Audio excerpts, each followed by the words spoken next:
යමුණ බය වුණාට මම බය නෑ. මගේ මීමැස්ස මේ ගෙදර හැම කොනක්ම මුල් කරනවා. ඒ නාගකන්‍යාවේ ආවොත් එයාට ජීවතුන් අතර යන්න ලැබෙන්නේ නැහැ.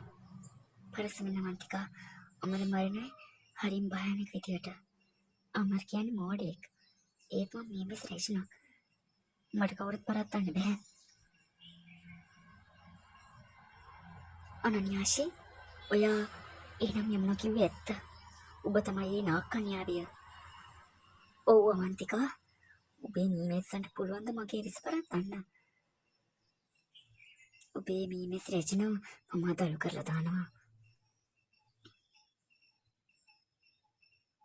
දැන් ඔබේ වාරය. මගේ අම්මා කැලට මීමැස්සල වාදෂ්ට කරපු හැටි මතකද? ඒ වේදනාව හද ඔබට දැනෙන්න ඕනි. අවන්තිකා යමුණා දැන් 3 මිනිත් ඉවරයි. අපි එක එක ගාන ඉවර කරනවා.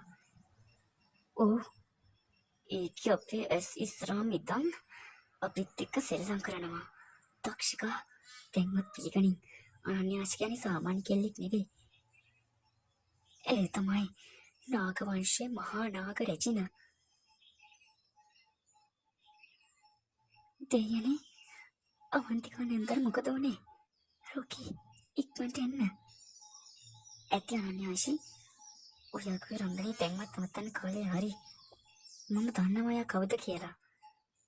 ලොකු අම්මේ ඔයා මොනවද මේ කියන්නේ? මම ඔයාගේ ලේලිනේ. නෑ ඔයාගේ දුව. ඔයාම නේද එහෙම කිව්වේ. මම කොහොමද මේව කරන්නේ?